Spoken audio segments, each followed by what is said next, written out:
and it was rammed, wasn't it? It was absolutely. And why it was rammed? Because we'd only just started. That's the bit I could never understand.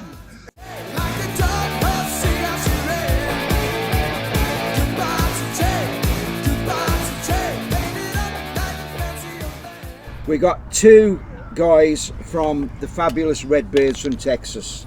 We've got Mr. Duke Delite and we've got Mr. Bud Weisman. So, whose idea was this band?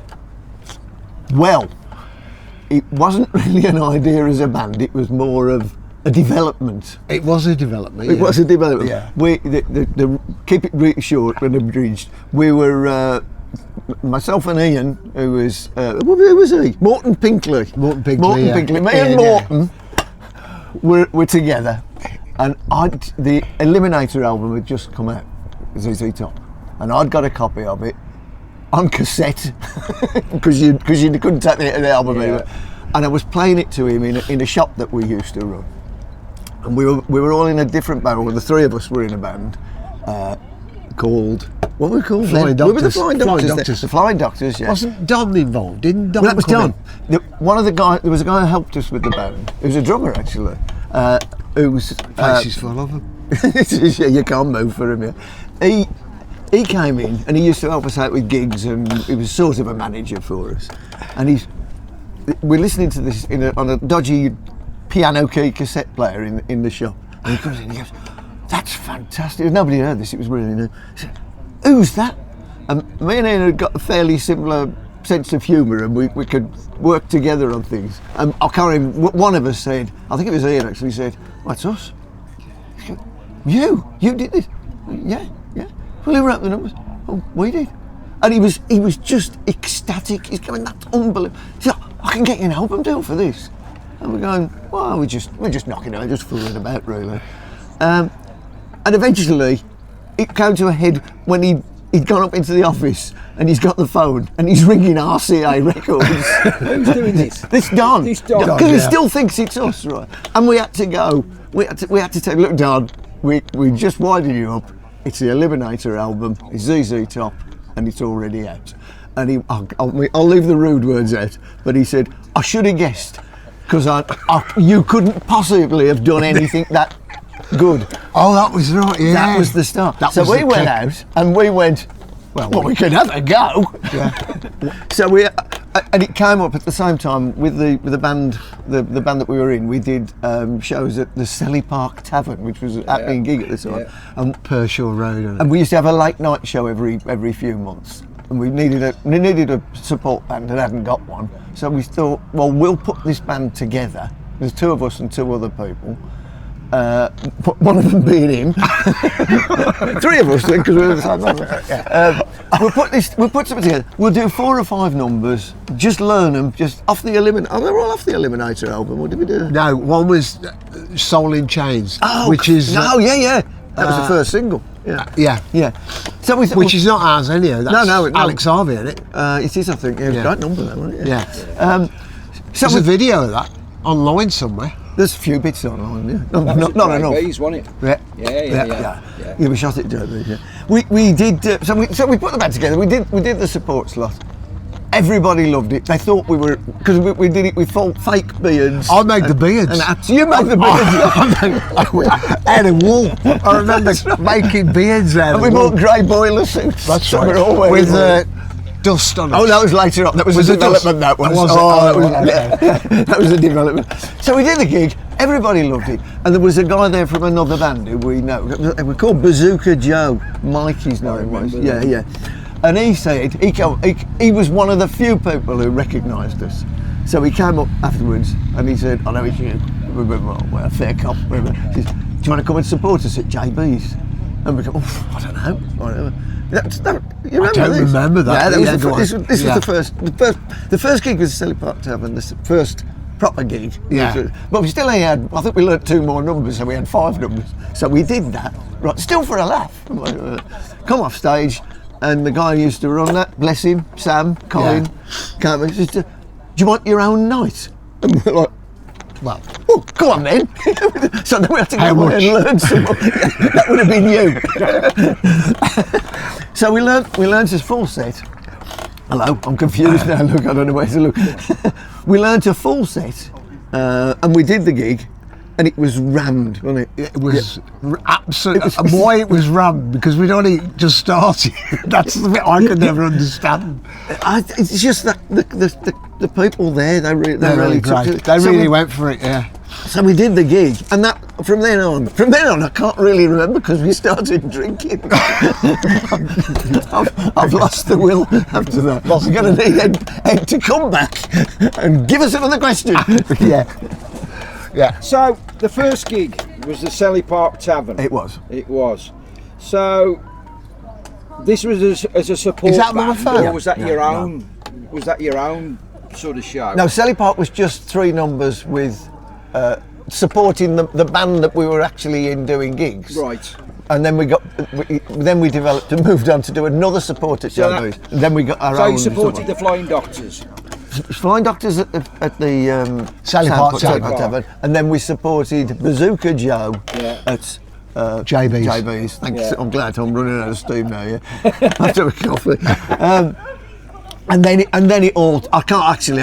It was a bit of a whirlwind after that. I couldn't tell you what came next or when came next. There was a couple of. We were asked back to do that gig with Sam asked us back to JB's. Yeah, we did that. And when the second time we went back, was that the time that Frank saw us? He saw Yeah, it us was. quite early on, didn't he? Yeah, Frank Lee, who's Jim Lee's brother, he saw us and approached us. He could see pound notes. Yeah, he could see a future in this, yeah, or money, yeah. Yeah, And yeah. we actually had another offer as well. There was. Did we? I Paul. didn't know about that. Yeah. we tell Did you? that include me? There was what was the Wolverhampton label, Paul. Oh, Birch. Paul Birch. Revolver. Revolver. Yeah. Well, so we had a choice. At this point, we've gone from like it was a bit of joke. to suddenly, hang on a minute, Yeah. there's some links in this. So we ended up with Receiver Records, which was Frank Lee's label, and Revolver Records, which was Paul Birch's label. Both trying to give us a deal. So we went with Receiver Records mainly because it was based in London, and everything was London centric then as well, and so yeah. So- London. That there, London. But we'd already not released, but we'd recorded one single, which was Soul in Chains. which we did on the cheap, and there's only vinyl versions of that, and there aren't many, and they fetched good money actually. And because we hadn't got another number to do that we were capable of, we did an interview on the back of it. Did we? It was an interview, yeah. It's only one track, and us talking. I've got an interview Shit with on the Robin net. Velk somewhere. I'm sure I have. Well, that was a big step up actually, because Robin picked it up. Actually, there's another one as well that I don't know how this came about. We ended up in the Daily Telegraph. Oh. We had an article in the like that sort of size article. I've got most of these in the scrapbook. But there, they I don't know how they picked it up, to be honest. But it was like they built it up much bigger than it was. So that was But a it- start. it- And that- that's when he started to get It interest. boosted it then, didn't it? Yeah, and then we got John Peel. John Peel gave us a session, which at that time that was a really was big a big deal, one then, and it yeah, was great. yeah. Actually. I remember his quote. He said, "This band won't go. No, this band won't go very far." He said, "But they look great fun to go and watch." And Oh, there you go. And Yeah. I think he summed it up really. Yeah. And as ever, John Peel it launched us in a Yeah. way. And because Like we he's launched many got bands. the little Telegraph thing that John Peel picked that up, or John Peel's staff picked that up. We did the John Peel thing, and then we got a London agency. This is all without the help of any management, just us doing it really. Yeah. We got a London agency, which was the Terry King at that time was a big agency, and the gigs then went from like nothing to proper money. We did Oxford University made ball, and Yeah. we did some So really how big. quickly did that come about?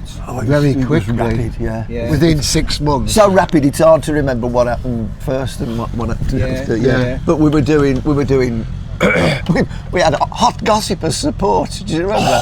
Christ. we were sharing the changing room. That was that was the thing. Move on. Oh, dear. So when did it sort of come out of the boiler suit era? And into the tailored Western clothing? Oh, well, hang on a minute. I had a neighbour, I forgot his name. No, her. Oh, sir. And we got some of them like cow gown things. Yeah. You can get long. They look like duster jackets, duster black ones. And I got her to do some really nice. You know, the pockets with the arrows on it, yeah. and they look proper sage. They look like proper long. So we had those for a bit. It was like a gradual thing. We were doing something, and then we improved it. Not necessarily much, but the gigs were better.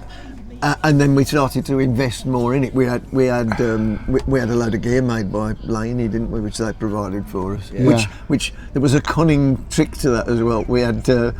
And the guitars were made. John Diggins. John Diggins, JD, yeah. We had everybody had 4x12 cabs in those times. We worked out if we had 4x10 cabs, they're that much smaller, right? They're easier to travel around. Some of them were dummies, half of them were empty. So it looked great on stage. There was a row of like 6. 12 altogether, like 6 each side. But because they were smaller, they're easier to move about because we can have a smaller gig. And when we stood in front of them, we looked in its perspective. We looked really big. It was a little, especially bit King. The short, fat one, yeah. A little bit like Stonehenge. It was. Unfortunately, we got it right. Yeah. So we start with, and then the more we did, the more we got away from. We stopped covering Redbeards tracks. And the other thing we as still well, did a couple in the set. Yeah, we started doing a lot of our own, but we were writing. We had to have a crew eventually. Yeah. Basically, because we were all working. We all got jobs. Yeah. All got jobs. We was actually 4 in the band and 5 in the crew. We had more crew. We had more Led crew. Zeppelin. They were really good, really good. Because we couldn't have done. They were pro. They made all the money actually. In fact, they all went on to better jobs. Like Mick went to Metallica. And we went back. We stayed at work. They all went off to really good jobs. In fact, doesn't Lee manage a big venue? No, he's independent now. But he was managing Nottingham Arena. Yeah, that was one of the guys. So most of them have done really well. You know. I'll work with everybody in the world. Yeah. Oh, God. Yeah, but it was just the whole thing was a crazy time of not. It was crazy. And how long did it last altogether? Well, we did. There was a point we said at the start, this is going to be great fun, but it won't last that long. Yeah. I remember somebody quoting that. Yeah. What did it be? I doubt it. But, you know. John Peel said that. John Peel, yeah. Oh, John Peel said it. He sort of said it. Yeah, he sort of said it, which we knew. Yeah. So went on. I don't know how long it lasted. Well, it was 87, 88. We were still doing it because we did the Kent Bike Show. And we did, with all them 22,000 Hells Angels. Remember that? Gig, yeah. It was a great gig. Well, that was a great gig if you behaved yourself. Was that the biggest show you played? Yeah, it was actually. Single biggest audience. Oh, we did the Odeon a couple of times actually. Oh no, we did it once as us, didn't we? We did the Odeon. We did it, and that was that was a college thing, wasn't it? It was a rock school or something. Rock school, but I mean, Noddy was on that. Nod came on that sung. No, that was in London. Was it? Yeah. Very interesting. The biggest gig was definitely the bike Kent show. Bike Show, Yeah, because I think it was about 15,000. I think. I was told 22. I could be. Yeah, but nobody tells you the truth. They just want you up now. We've actually got a lake behind us. Yeah. Where the fish get a lot bigger every time it's told. So from 15,000 to 20,000 to 20,000. It was big though. It was a lot. But But we also did one of the most interesting gigs was we did the Kerrang Christmas party. Oh God, that's That where we was met a- Lemmy, wasn't it? Come up and had a chat to us. Yeah, and then we did the we come up with he arrived. Everybody, all of the wannabe Kerrang style stars arrived in stretch limos, which they probably only rented from round the corner. Actually, just drove up it's probably just one limo, I think. Yeah. And he arrived on the bus. We watched him get off the bus. Genius. And we had a great night with him. But we did the Embassy Rooms in London as well, and that's when Nod sang with us. And Ozzy. And Ozzy, yeah. We had Nod. Oh, you had Nod and Ozzy. Nod and Ozzy were there having a drink. Johnny B. Oh yeah. Yeah. But they came on stage and did. I can't remember what number we did. Didn't they? Johnny B. Was it Good. Johnny B. Good? Well, yeah. We got them up to do which is. I don't think they've ever sung together anywhere else. No, but it would have been a great And the photo. video Nobody of took that, on a photo of the that. video of that and the photos of that, there aren't any at all. You just have to believe it. Well, Yeah. that's how it Wasn't was a a thing lot then. of the time. Yeah, wasn't It is true, Yeah, though. yeah. It was quite a... and actually, he was in the corner on a fruit machine. Lemmy. Lemmy was, Yeah, he wasn't was. he? And he was winning. And he was winning, so he wasn't going to leave the machine. That's and Nod will never forgive me for this one, but there you go. Nod, I remember Nod coming on stage. He'd had a couple of sherries. He was a little bit the worse for wear, and he's wandering on stage. Every element of him is stumbling and mumbling, apart from his drink, which was full to the top, and it was rock steady all the way through. I've never seen it. Mind you, Ozzy had a few as well. Oh God, yeah. Well, yeah, they're famous for it. Yeah. But I wish we'd have had a photo. We were very good though. We wouldn't do things like that. No, we never drank. No, we just of had course tea. not, no. No. Cup of tea. Moving before on. the show. So when the first album, start again. So the album we did was recorded in Wessex Studios, remember, in London. Yeah. And that was for Receiver Records, and the producer was Jim Lee. Jim Lee, yeah. From Slade. Jimmy. Yeah. It was great actually. It was a really good producer. We all had to go. I stayed with him. Stayed the night in London with him, you know. Yeah, you did. Yeah. I And remember. he was had great boiled to egg work sandwiches. with. Well, boiled egg sandwiches. Yeah. He was really great to work with as well. He was a star, and that was a big moment. Really, He had a for us lot to do put it. up with, really, didn't he? Yeah, he did. Yeah. But he handled it well. He did handle it well, yeah. And he's So that was the album that came out. To rapturous indifference. And here we are drinking coffee out of a chipped mug. Apparently, it's worth a few quid now if you can get hold of one. I've only got one. Well, no, mine's damaged, but very few. So, If you've got a good quality one, Because also with Jim, we did three singles altogether. That's and right. one of the singles was a Slade number. oh yeah, we Yeah. covered the Slade, We did cover which the I think is still a really, really good version. Goodbye to Which- Jane. Yeah, oh, goodbye to Goodbye Jane. to Jane. Yeah. and like the Beatles one as well. That We was a didn't. good one. We set out quite high. We covered a Beatles number as well. Well, We didn't mess about. Oh no. absolutely. You know. But by the time we'd finished, by the time the bubble had burst and we'd give up, we changed agencies. That wasn't a good idea. I think that was my fault actually. But I would say there's still somewhere a market for that album Oh yeah. Oh, if you wanted Christ. to re-release it, because the production on it, the That's right. songs, the image are as good as anything out there. Yeah. This Well, is. yeah. Well, thank you. Yeah, we Very were kind of proud them to of say it. that. We yeah. were proud of it. Oh yeah, it's great. But I know people who still play it. Yeah. Oh yeah. You know, I don't They're not playing it, no. Now and again. I know my daughter was at a friend's house not so long ago, and she just mentioned it to him, and he went, "You know, your dad was in the Redbeards." You know, It was a cult following. it was a bit of a cult, you know, But quite a big West Brom cult. stuff somewhere. Anyhow, he calls out. He's got the CD and everything, like, you know, which it's quite cute, really, on a I remember another one smaller scale. When we were still doing the cowboy hats and things as well.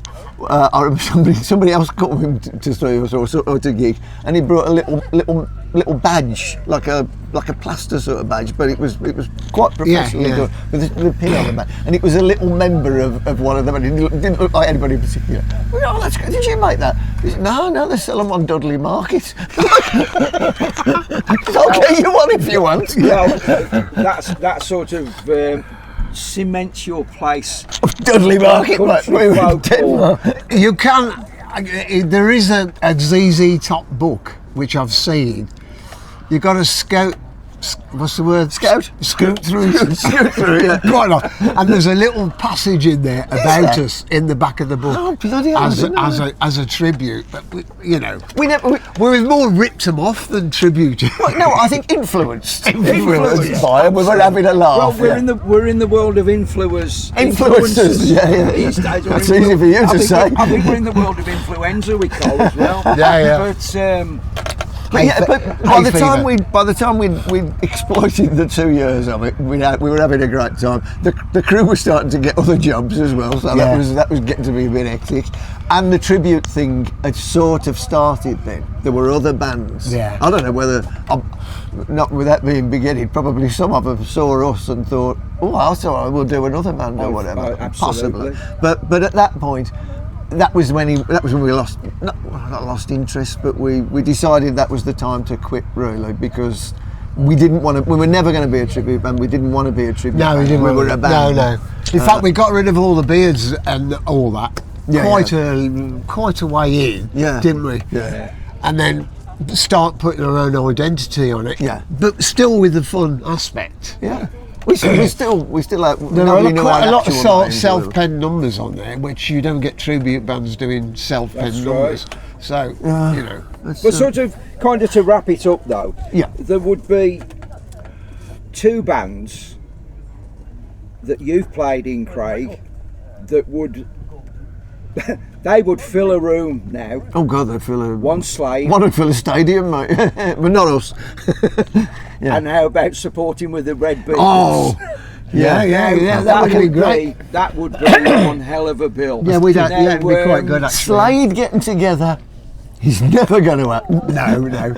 And even if they did, they would never support, mate. They'd have somebody more knowledgeable. Somebody more knowledgeable and somebody that was probably less likely to blow them off. That's a nice thing to say, mate. Yeah. So, we did have a couple of. We did support a few bands. I won't mention them, but we did, which they were relatively arrogant towards us, and at the start. At the start, but once we kicked off, I remember one particular one at Birmingham University, and we just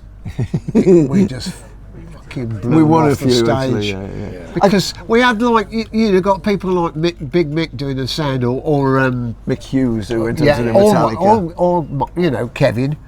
Oh yeah, Kevin Mobley. Yeah, Kevin Mobley. And Fez. Fez done it a few times, hasn't he? Yeah, we had you had guys who knew what they were doing.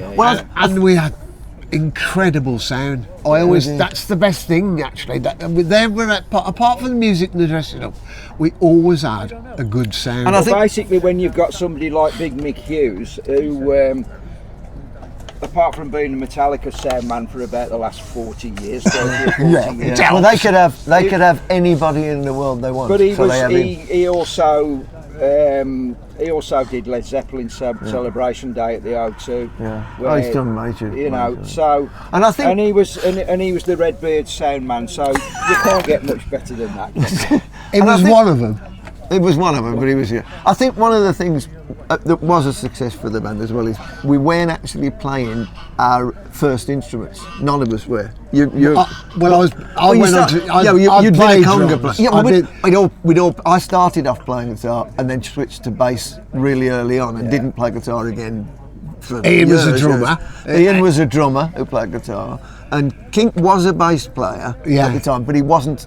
He could sing, but he wasn't a singer, and he ended up as really the front vocal. Great vocals. And you'd been really doing good. mainly percussion. Yeah, I must be weighing most of the bands in Brum. But because of that, I think there was a degree of like we were more concentrated. We didn't try and show off because we went on your regular instruments now. You're still thinking, oh, hang on, I got it. And we did the dance moves. We used to do choreography. We did stuff in. And there was. It looked like we were doing it just for fun, and we were, but there was a lot of background work to get it to look like. Well, it's quite obvious because you don't get to the standard of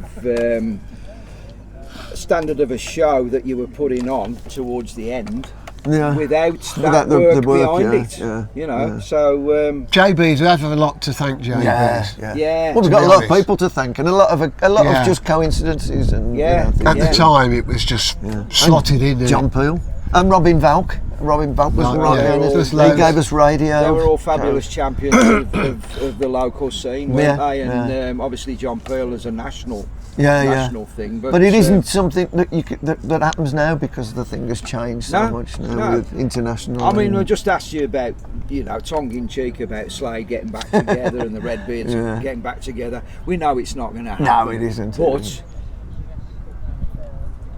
what a hell of a show it would be if it they would. did. It would. And right, thanks to two of my old pals, Craig and Colin, aka Which one's which? You're Colin or am I? Duke Delite Duke Delite. and Bud Weisman. Yeah. Yeah. Ta-da.